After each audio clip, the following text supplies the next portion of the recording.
नमस्कार दोस्तों।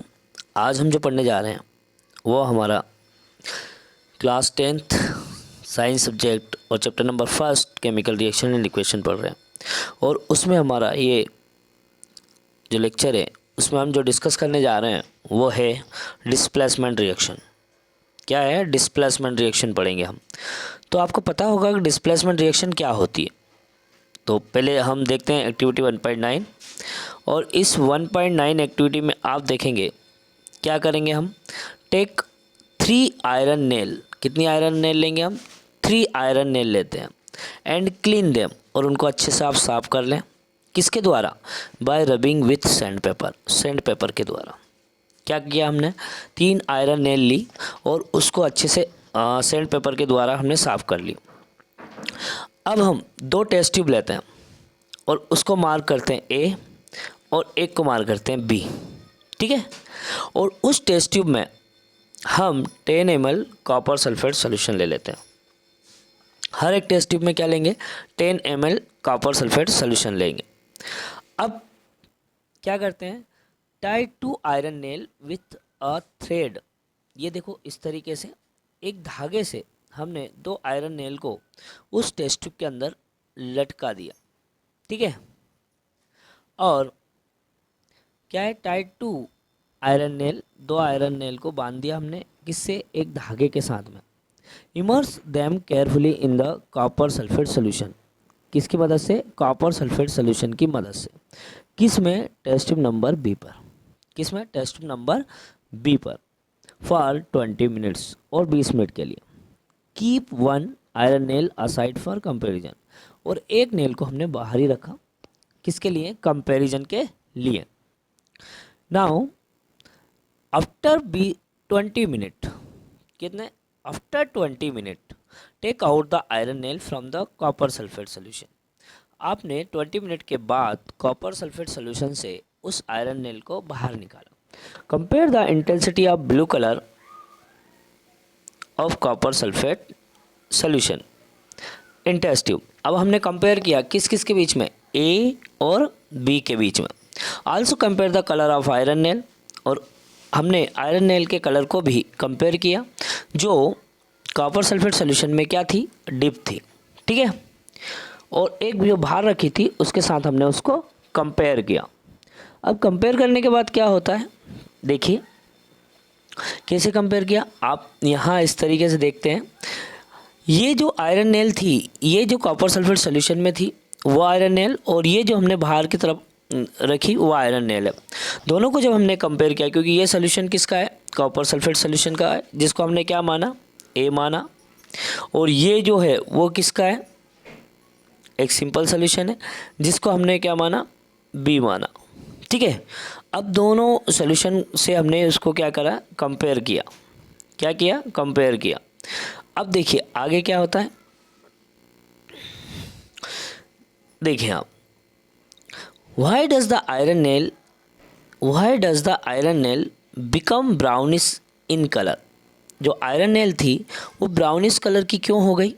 And the blue colour of copper sulphate solution fades, और कॉपर सल्फेट सोल्यूशन का जो ब्लू कलर है वो फेड हो गया। देखिए आप, कॉपर सल्फेट सोल्यूशन के अंदर आपने क्या डाला? आयरन नेल डाली। जब iron nail copper sulphate solution के अंदर डाली तो आपने देखेंगे एक फेरस सल्फेट फॉर्म हो जाता है। ठीक है। और कॉपर रिमूव होता है। इस रिएक्शन में क्या होता है? ध्यान से सुनना। इस रिएक्शन में iron displaced remove another element. Iron ने क्या कर दिया? एक एलिमेंट को रिमूव कर दिया। अब वो किस एलिमेंट को रिमूव किया? कॉपर को रिमूव किया। किसको किया? कॉपर को। कहाँ से? कॉपर सल्फेट सोल्यूशन से रिमूव कर दिया। कॉपर सल्फेट सोल्यूशन से आयरन ने रिमूव कर दिया। अब आयरन क्या है आपको पता है? आयरन जो है जिसका फार्मूला Fe है, और कॉपर सल्फेट का क्या है?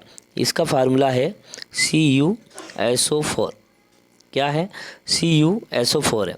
अब इस कॉपर को इस आयरन ने डिस्प्लेस कर दिया। जब कॉपर को आयरन ने डिस्प्लेस कर दिया तो क्या बन जाएगा? ये बना देगा FeSO4, और कॉपर क्या हो जाएगा? अलग हो जाएगा। कॉपर क्या हो जाता है? अलग हो जाता है। सेम अदर एग्जाम्पल भी डिस्प्लेसमेंट रिएक्शन के अपने पास है कि जब जिंक कॉपर सल्फेट के साथ रिएक्ट करवाते हैं तो जिंक भी इस कॉपर को डिस्प्लेस कर देगा और जिंक सल्फेट फॉर्म हो जाता है और कॉपर रिमूव होता है। ठीक यहाँ पर फिर देखो आप क्या होगा, ये जो लेड है ये कॉपर क्लोराइड के साथ रिएक्ट करता है और क्या बनाएगा, लेड क्लोराइड बनाता है, ठीक है, और कॉपर को रिमूव करता है। तो आपने क्या देखा, आपने ये देखा कि जो जिंक है और लेड है ये मोर रिएक्टिव होते हैं किससे, कॉपर से, और ये क्या डिस्प्लेस कर रहे हैं, they displace copper from its compound. तो कंपाउंड से कॉपर को इन्होंने क्या कर दिया, डिस्प्लेस कर दिया। तो आई होप आपको डिस्प्लेसमेंट रिएक्शन समझ में आ गई। अब देखें नेक्स्ट जो हमारी रिएक्शन है वो क्या है, वो है डबल डिस्प्लेसमेंट रिएक्शन। क्या है, डबल डिस्प्लेसमेंट रिएक्शन। इसके लिए हमने क्या देखा, activity 1.10, take about 3 ml of sodium sulphate solution in test tube. आपने क्या करा, सोडियम सल्फेट सोल्यूशन को एक टेस्ट ट्यूब में ले लिया, कितना लिया, 3 ml लिया, कितना लिया, 3 ml लिया, ये 3 ml लिया आपने क्या, सोडियम सल्फेट सोल्यूशन, किस में, टेस्ट ट्यूब में लिया। ये टेस्ट ट्यूब है और इस टेस्ट ट्यूब में क्या किया आपने, 3 ml सोल्यूशन क्या लिया, सोडियम सल्फेट का लिया, मतलब सोडियम सल्फेट का सोल्यूशन हमने कितना लिया, 3 ml लिया।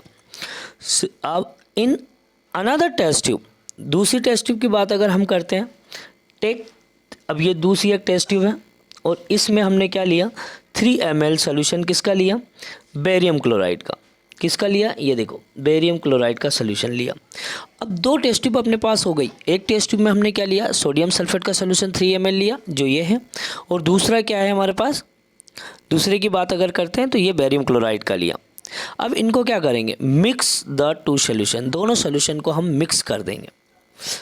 तो आपको ये जो दिख रहा है ये क्या है, ये जो सोल्यूशन है जो सोडियम सल्फेट वाला है और ये जो सोल्यूशन है बेरियम क्लोराइड वाला, तो इसको इसके दीवार के सहारे हमने मिक्स कर दिया। मिक्स करने के बाद आप देखो क्या होता है,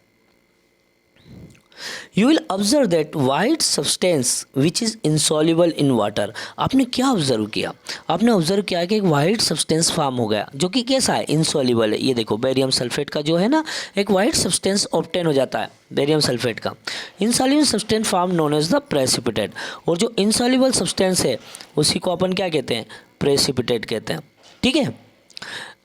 any reaction that produce precipitate can be called precipitation reaction. अगर कोई भी रिएक्शन प्रेसिपिटेट प्रोड्यूस करती है तो उसे हम प्रेसिपिटेट रिएक्शन कहते हैं। जैसे हमने क्या देखा, सोडियम सल्फेट को मिलाया किससे, बेरियम क्लोराइड से, तो बेरियम सल्फेट का एक प्रेसिपिटेट यहाँ फॉर्म हो गया और जो सोल्यूशन है वो क्या है, वो सोडियम क्लोराइड का है, ठीक है। तो आपने देखो यहाँ पर क्या चीज़ें हैं, हमने डिस्कस किया है कि इस टेस्ट ट्यूब में हमने क्या मिलाया था, इस टेस्ट ट्यूब में हमने जो मिलाया था वो यहाँ पर आपने देखा होगा बेरियम क्लोराइड था और यहाँ पर ऊपर की तरफ क्या था, सोडियम सल्फेट, क्या था, सोडियम सल्फेट। मिलाने के बाद एक क्या बन जाता है, बेरियम सल्फेट बनता है। क्या बनता है, बेरियम सल्फेट। और ये जो बेरियम सल्फेट ही होता है ना, यही क्या कहलाता है, ये प्रेसिपिटेट फॉर्म करता है। और कैसा प्रेसिपिटेट फॉर्म करता है, ये वाइट प्रेसिपिटेट फॉर्म करता है जो कि कहाँ पर सबमिट हो जाता है, यहाँ पर सबमिट हो जाता है, ठीक है। तो एक वाइट प्रेसिपिटेट फॉर्म हो जाता है। आगे देखें हम, आगे हमको क्या मिलेगा वो ध्यान से सुनना। What cause this, ये किसके कारण होता है, तो white precipitate of barium sulphate is form by the reaction of sulphate and barium. जो वाइट प्रेसिपिटेट फॉर्म होता है वो सल्फेट और बेरियम के रिएक्शन से फॉर्म हो रहा है। The other product formed is sodium chloride which remain in solution. जो दूसरा फॉर्म होता है वो सोडियम क्लोराइड है जो सोल्यूशन में ही रहता है।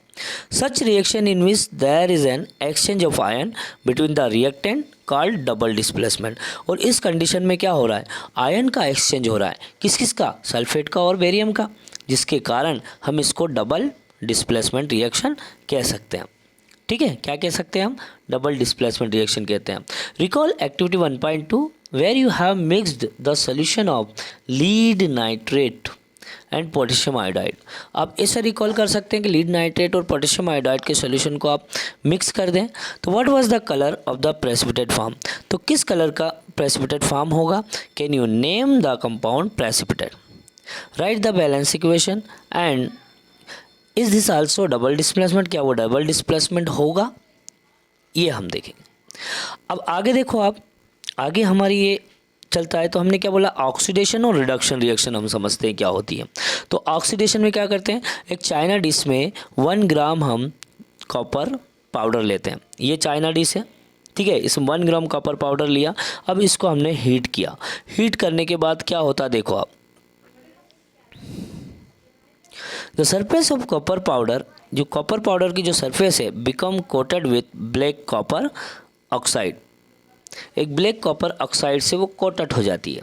Why has this black substance formed, ये ब्लैक सब्सटेंस फॉर्म्ड क्या है, तो देखें हम, this is because oxygen added copper, और कॉपर ऑक्साइड फॉर्म होगा। देखो ये कॉपर है, इसमें आप ऑक्सीजन को ऐड कर देते हैं तो ये कॉपर ऑक्साइड फॉर्म होगा, क्योंकि आपने क्या किया, हीट किया, और एक ब्लैक कोटेड सब्सटेंस फॉर्म हो जाता है। ये जो कॉपर ऑक्साइड होता है, ठीक है, ये कैसा है, black coating on the surface, black coating surface है, जो क्या करेगा, turn brown as reverse reaction place on copper obtain. जब ये रिवर्स रिएक्शन होती है ना, ये देखिए आप, रिवर्स रिएक्शन हम आपको दिखाते हैं, ये कॉपर ऑक्साइड है, अब इसके हम हाइड्रोजन के साथ मिलाते हैं और हीट करते हैं तो वापस से कॉपर फॉर्म हो जाता है और वाटर हो जाता है, ठीक है। इफ़ देखिए हम, if a substance gain oxygen, अगर कोई सब्सटेंस ऑक्सीजन को गेन करता है, किसके दौरान, ड्यूरिंग रिएक्शन, रिएक्शन के दौरान, is said to be oxidise, तो वो ऑक्सीडाइज कहलाता है। If a substance loses oxygen, अगर कोई सब्सटेंस ऑक्सीजन को लॉस करता है, कब, ड्यूरिंग रिएक्शन, रिएक्शन के दौरान, is said to be reduce, तो उसे हम क्या कहते हैं, रेड्यूस कहते हैं। During this reaction the copper second oxide is losing oxygen, जो कॉपर ऑक्साइड है, जो कॉपर ऑक्साइड है वो क्या करता है, ऑक्सीजन को लॉस करता है। यहाँ देखें आप, यहाँ इसके पास ऑक्सीजन है कॉपर के पास, और यहाँ पर कॉपर नहीं है, तो जो कॉपर को लॉस किया तो ये रिएक्शन कौन सी कहलाती है, रिडक्शन कहलाती है। और यहाँ हाइड्रोजन है, हाइड्रोजन से क्या बना, वाटर बना, तो ये क्या है, ऑक्सीडेशन रिएक्शन, क्योंकि यहाँ ऑक्सीजन नहीं है, यहाँ पर ऑक्सीजन है, तो क्या कहलाई है, ऑक्सीडेशन रिएक्शन कहला गई।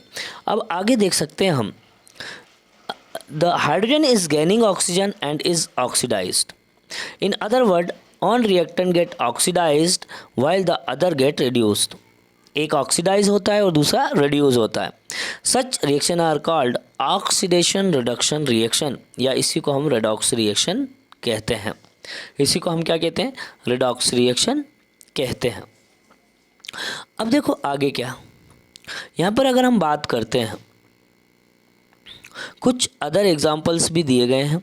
सम other example of redox reaction, देखो जिंक ऑक्साइड, अब जिंक और कार्बन, यहाँ पर जिंक ऑक्साइड को हम कार्बन के साथ करवाते हैं, तो यहाँ देखिए आप, जिंक से क्या बना, जिंक ऑक्साइड से जिंक बना, तो इसमें क्या हो रहा है, इसमें ऑक्सीजन का लॉस हो रहा है। जब ऑक्सीजन रिमूव होता है तो वो चीज़ें कहलाती है रिडक्शन, और जब कार्बन के पास ऑक्सीजन आता है तो वो ऑक्सीडेशन कहलाती है। इसी तरह MnO2 से MnCl2 और HCl से क्या बना, H2O बना। तो यहाँ पर हमने क्या देखा, ऑक्सीडेशन रिडक्शन रिएक्शन के बारे में हमने डिस्कस की, ठीक है। Carbon is oxidise to carbon monoxide, हमने ये पढ़ चुके थे रिएक्शन 1.3 में, क्या था कि कार्बन जो था वो ऑक्सीडाइज होकर कार्बन मोनोऑक्साइड, और जिंक ऑक्साइड इज रेड्यूस्ड होकर जिंक बन रहा था। तो इस रिएक्शन में HCl is oxidise to chlorine, जबकि MnO2 is reduced to MnCl2. From the above example we can say that if substance gain oxygen, ऊपर के एग्जाम्पल में हमने ये देखा कि अगर कोई सब्सटेंस ऑक्सीजन को गेन करता है या ऑक्सीजन को क्या करता है, लॉस करता है, ठीक है, तो hydrogen during a reaction is called oxidise. Oxygen को गेन किया या हाइड्रोजन ने ऑक्सीजन को लॉस किया तो उस कंडीशन में हम ऑक्सीडाइज कहते हैं। अब if a substance loss oxygen और gain hydrogen during reaction is called reduced, ठीक है। तो थोड़ा सा और देखते हैं हम, where a magnesium ribbon burn with a dazzling flame in air and change into white substance, क्या बना था, हमने पढ़ा था मैग्नीशियम ऑक्साइड बना था। Magnesium being oxidise, magnesium oxidise भी हो रहा था, है ना, या रेड्यूस इन दिस रिएक्शन, है ना। आगे देखो थोड़ा सा, have you observe the effect of oxidation reaction in everyday life, आपने क्या ऑब्जर्व किया है कि जो ऑक्सीडेशन रिएक्शन है वो एवरीडे लाइफ में ऑक्सीडेशन रिडक्शन का क्या इफेक्ट है। तो सबसे पहले हम पढ़ते हैं कोरोजन। कोरोजन मतलब रस्टिंग ऑफ आयरन। कोरोजन मतलब क्या होता है? रस्टिंग ऑफ आयरन होता है। You must have observe that iron articles are shiny. Iron articles कैसे होते हैं? शाइनी होते हैं। कैसे होते हैं? शाइनी होते हैं। कैसे होते हैं आयरन आर्टिकल्स? शाइनी होते हैं। ठीक है। But get a coated with reddish brown powder, पर वो एक रेडिश ब्राउन पाउडर से कोटेड होते हैं when left for some time, जब उसको कुछ समय के लिए छोड़ देते हैं। स्टार्टिंग में तो वो आयरन शाइनी होता है, लेकिन कुछ समय तक अगर इन्वायरमेंट में छोड़ दिया जाता है तो वो रेडिश ब्राउन हो जाते हैं। This process is commonly known as the rusting of iron. अब जब ये कलर चेंज हो रहा है ना, तो वो क्या कहला रहा है? रस्टिंग ऑफ आयरन कहला रहा है। Some other metal also get tarnishing in this manner. कुछ और मेटल भी इसी तरीके से अपने कलर में चेंजेस करते हैं, पर वो कहला है रस्ट हो रहा है उसमें। Have you notice that colour of the coating form on copper and silver when a metal is attack by substance. जब कोई मेटल किसी सब्सटेंस के द्वारा अटैक होते हैं अराउंड है सच अ मॉइस्चर। अब वो सब्सटेंस कौन से हो सकते हैं? मॉइस्चर है, एसिड्स है, एक्सेट्रा। ठीक है। तो इट इज़ सेड टू, क्या कहेंगे हम? It is said to corrode, उसे हम कोरोड कहते हैं। And this process is called the corrosion. The black coating on silver and the green coating on copper are other example of corrosion. तो black coating, silver की black coating हो जाती है और कॉपर की ग्रीन कोटिंग हो जाती है। ये भी कोरोजन के एग्जाम्पल ही कहलाते हैं। Corrosion cause damage to car bodies. Corrosion क्या करता है? कार बॉडीज़ को डैमेज कर देता है। ब्रिजेस जो ख़राब हो जाते हैं, आयरन रेलिंग डैमेज हो जाती है, शिप डैमेज हो जाते हैं। On to all object made of metals, वो सारे ऑब्जेक्ट जो मेटल से बने होते हैं सारे कोरोड हो जाते हैं। स्पेशली दोज ऑफ आयरन, इसलिए स्पेशली किसका ले रहे हैं हम? आयरन का। Corrosion of iron is seriously problem, ये सबसे main problem. Every year an enormous amount of money is spend to replace damage iron. हर ईयर हम डैमेज आयरन को रिप्लेस करने के लिए बहुत सी मनी हम क्या करते हैं? खर्च कर देते हैं। You will learn more about corrosion in chapter 3। अब देखो रेंसिडिटी। रेंसिडिटी क्या होता है? ध्यान से सुनना। हैव यू एवर टेस्टेड और स्मेल द फैट और ऑयल? क्या आपने कभी देखा कि किसी फूड का टेस्ट चेंज हो जाना या उसमें स्मेल आ जाना? जो फूड मटेरियल होते हैं वो लंबे समय तक अगर हम रखते हैं तो when fat and oils are oxidise, जब फैट और ऑयल क्या है? ऑक्सीडाइज होते हैं, दे बिकम रेंसिड, तो उन्हें हम रेंसिड कहेंगे। And their smell and taste change, उनकी स्मेल और टेस्ट क्या हो जाती है? चेंज हो जाती है। Usually substance which prevent oxidation, ऐसे सब्सटेंस जो ऑक्सीडेशन को प्रोड्यूस करते हैं, ऑक्सीडेशन से प्रिवेंट करते हैं, उनको हम एंटीऑक्सीडेंट कहते हैं। Are added to food containing fat और ऑयल, जो किससे बने होते हैं? फैट या ऑयल से बने होते हैं। Keeping food in tight air container, अगर वो फूड हम उसको फूड को क्या रखते हैं? एयर टाइट कंटेनर्स में अगर हम रख देते हैं तो इसमें क्या होता है? स्लो ऑक्सीडेशन होता है। कैसा होता है? स्लो ऑक्सीडेशन होता है। Do you know that chip manufacture usually flash bag of chips and gas such as nitrogen prevent the chips from getting oxidized।